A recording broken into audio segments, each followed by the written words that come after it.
lights we're using, they're incandescent, they're LEDs. That's what you want. They're probably rated at 3,000.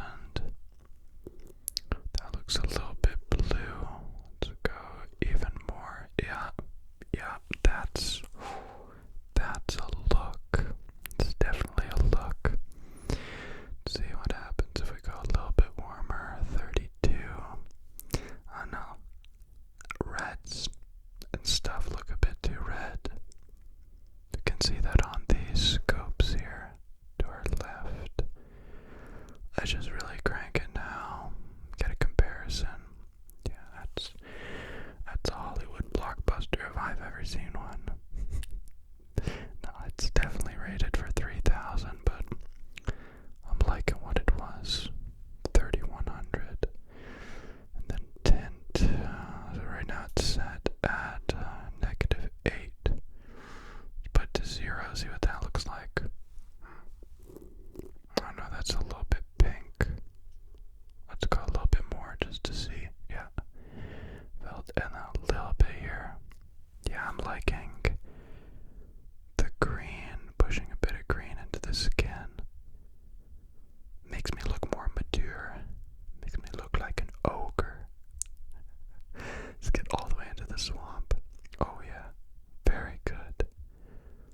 And just to check it out. Pink, oh, so nice. That skin be popping. I got that sunburn. I definitely think 6 to 8, maybe even -10 tint here is what we should be going for. Let's play it safe right in the middle. 7. 7 looks good. Looks like we have a bunch of options here. So the first one is auto. Put on that. Wow, that really wants to go blue, doesn't it? Incandescent. Looks better because, those are the lights that we're using. Let's see, cloudy. Oh, no, we're definitely not in a cloudy place. D100 or 10,000 is not much better. Fluorescent is close. Daylight is no. And shade is no, so we're gonna have to stick to manual here and put it back in 3,100.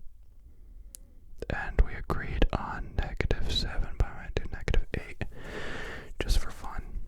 Just see if we love it or not. Here we have our exposure settings. So we're set at 1/60. Oh, that's because we're shooting at 60 frames per second, right? Yeah. No, most people think you should be at 120 for your shutter speed when you're doing 60 frames per second. But that's not correct. Let's bump up the ISO a little bit less. There you go, so it's matched. And just take a look at the movement. Ignore the scar. I got shot. No, I didn't get shot. Shot to the hand, and you're to blame. So look at the motion. You see how it looks stuttery? Now pause your mind for a second. Put it back to 60. And then change the ISO. Put 2,500. And now take a look at that motion again. Right?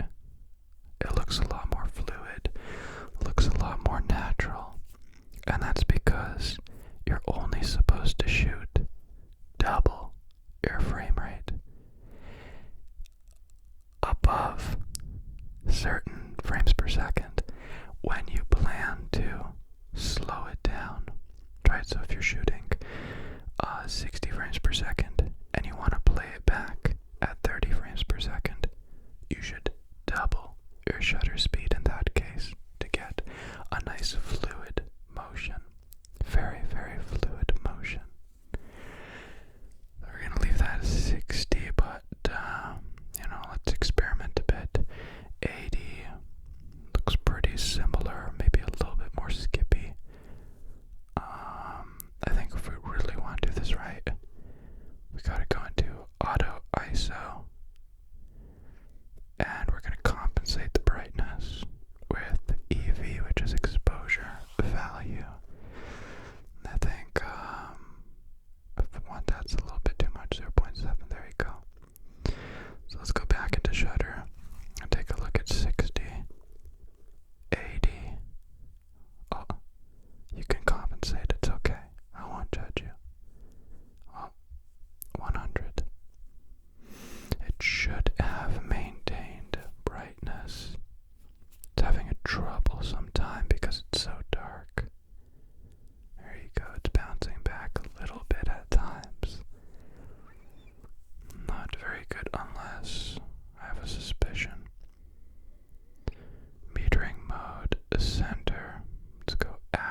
camera sensor is designed to perform best at 2 ISOs, that is 500 and 2500, and those are called native ISOs, and these have a dual gain function, so both have pretty much the exact same result, the same dynamic range, the same look, the same noise, the same everything.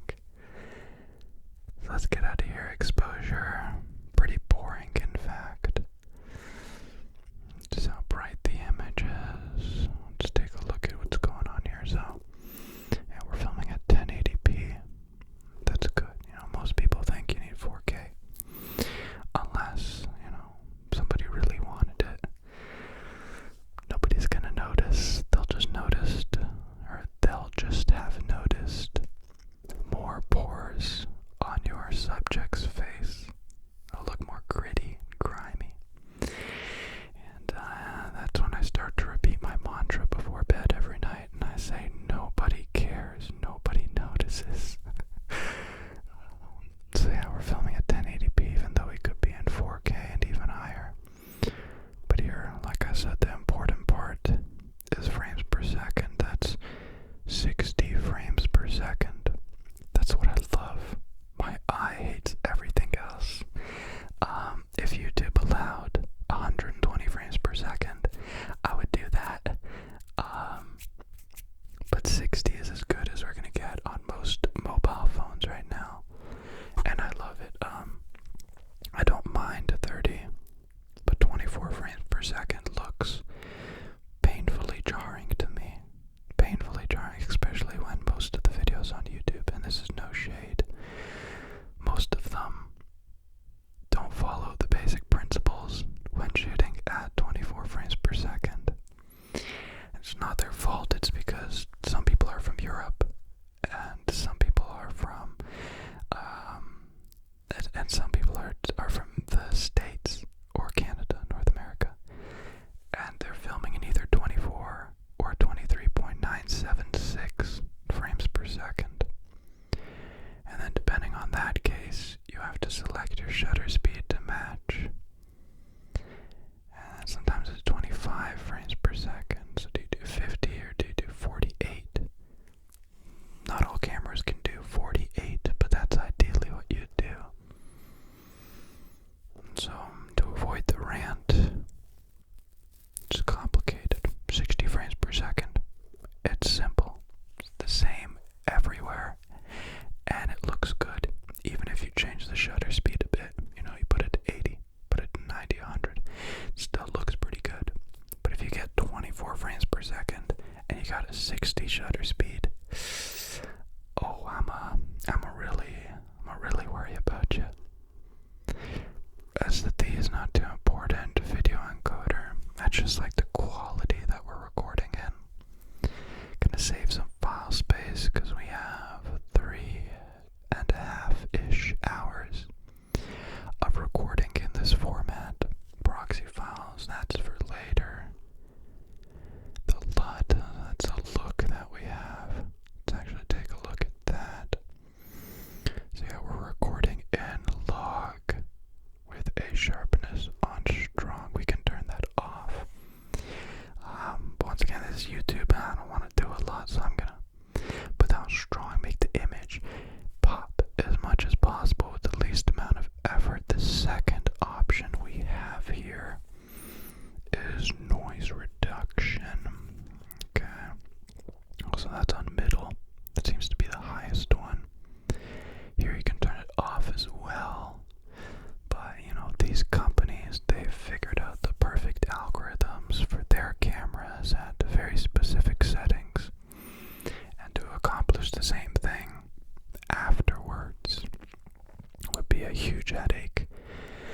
And most likely wouldn't even be as good, you know, especially if you're not a professional. You don't know what you're doing. Yeah, I don't know what I'm doing. Where am I? Oh, right. I'm here. So, looking at the image, record. We can't change any of these now that we're recording. Yeah, definitely can't adjust any of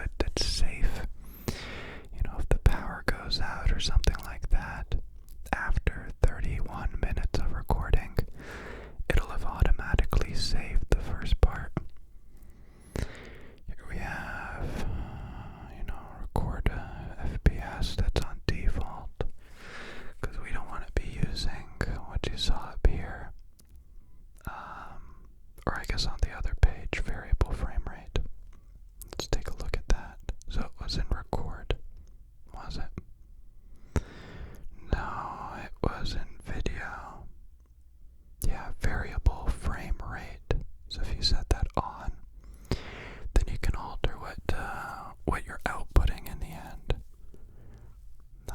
Here are a few of the same settings, bitrate, and other controls like crop sensor, low jello, the photo quality.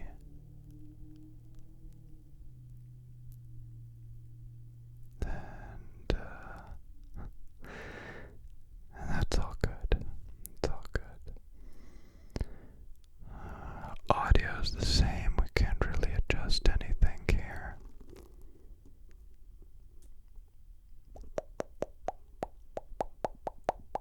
And then, sorry, I just got really spacey for a second.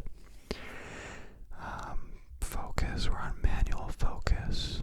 There's no cheetahs in the background. We can change the focus speed here. That's actually what happens when you manually adjust the focus, how quickly it adjusts. So I like it very, very slow and precise, so I can move a lot, but only focus a little bit, right? Real simple. Manual, auto, and then when we're in autofocus, I don't want to mess with that now, a bunch of settings. Autofocus is the worst. I hate it. Let's see what we got here. We can reset all the camera settings. Yeah, it's definitely something you want to do once in a while. Just want to make sure everything's fresh and good, that there's no issues. We can format the card, but once again, we got 3.5 hours left. We could do this all day, so we don't have to empty the card yet. A few HDMI settings, the LED on the front, yeah, that's to let us know that it's still recording. Yeah, then we can de-squeeze the display.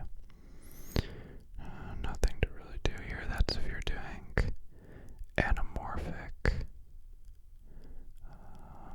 I think I just might have goofed it up a little bit. There you go. It gets really laggy when you do that. That's not a problem. You just gotta end up waiting a little bit in that case. Oh, it froze on a very cheeky smile. Let's see, there you go. Welcome back. We can sync the date and time so that the camera has the same time as our phone. Very, very good. So yeah, we were in general.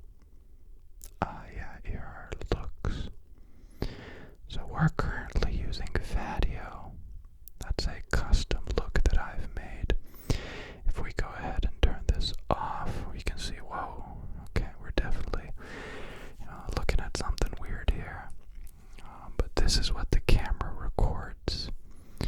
And then the user has to manually apply one of these looks. So this was made by the manufacturer Rec 709.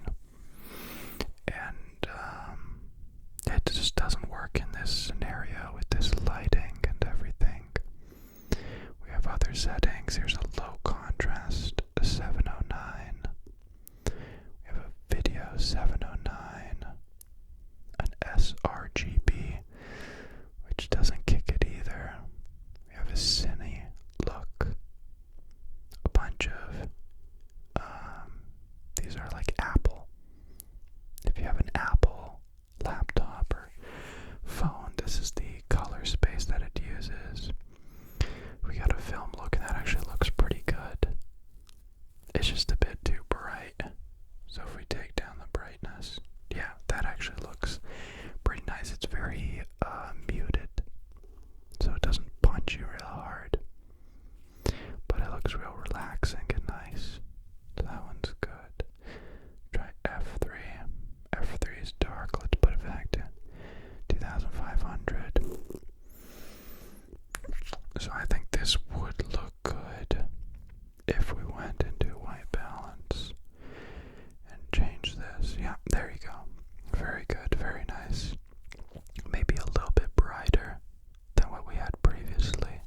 This one's bright. Let's put it on 800. Okay, a little bit darker. 1000. Something about this looks weird. Like my hair looks quite blue.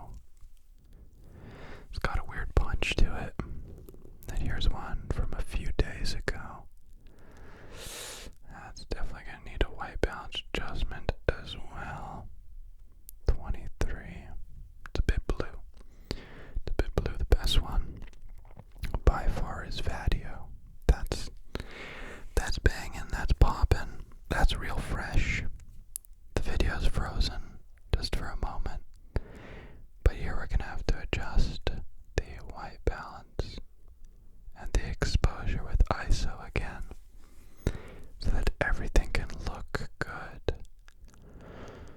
And we can add more stuff like that. Here we're looking at our scopes. So that's that right here.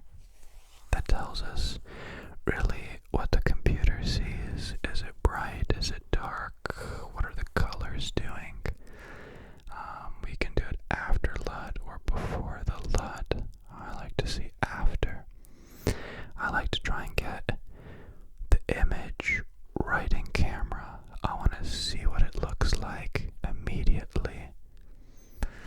And here we can, take a look at histogram, waveforms, but component is just what makes the most sense visually to my eyes. More assist tools. We have them off, but we can turn on things like false color. That tells us where everything is. What's bright, what's dark, what's in the middle. So my skin's on the yellow with a bit of gray and a bit of dark forest green as well.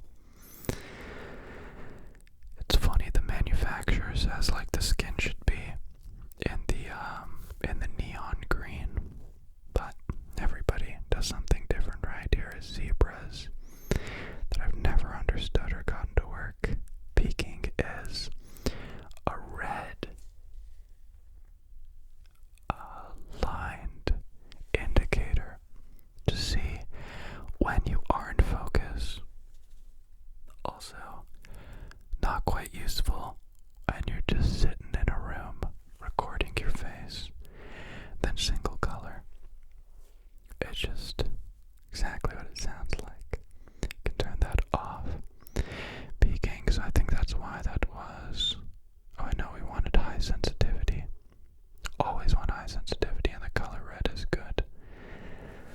Actually, I saw a setting there, peaking mode.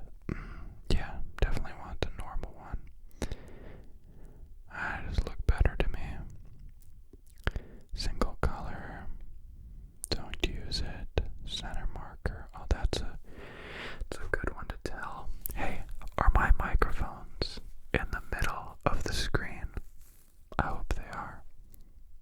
So we can turn that off for now. The frame align. This is if you're recording in a different format, which doesn't seem to work. I honestly have never used the feature before. You record in like a different format and then crop it in post. It's useful if your camera's not able to record certain aspect ratios, grid display. It's kind of like the center marker. Don't know why it's not showing up now. Just gonna freeze while I put the LUT back on. Very good. Okay. Oh my gosh. It's the setting we've all been waiting for. Is a beauty mode. It doesn't actually affect the video that's being recorded. It's only what I'm seeing on the screen. So we can whiten the skin.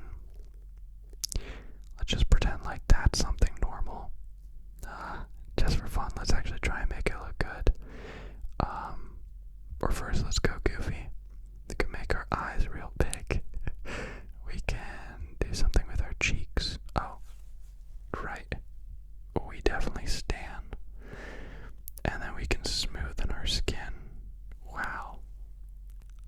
feels so pretty. I feel so right. No, I'm kidding. I really like when my pores show. This is definitely real goofy though. Imagine if I didn't say anything and then the next video I just showed up like this. I was like, hey guys, how's it going? I stole someone's skin and I'm inside of it right now. I'm not gonna lie though, there is something visually appealing to this. I don't know, like, now when I put it back to normal, I think specifically the cheek one's gonna get me. Yeah, like my jaw looks huge.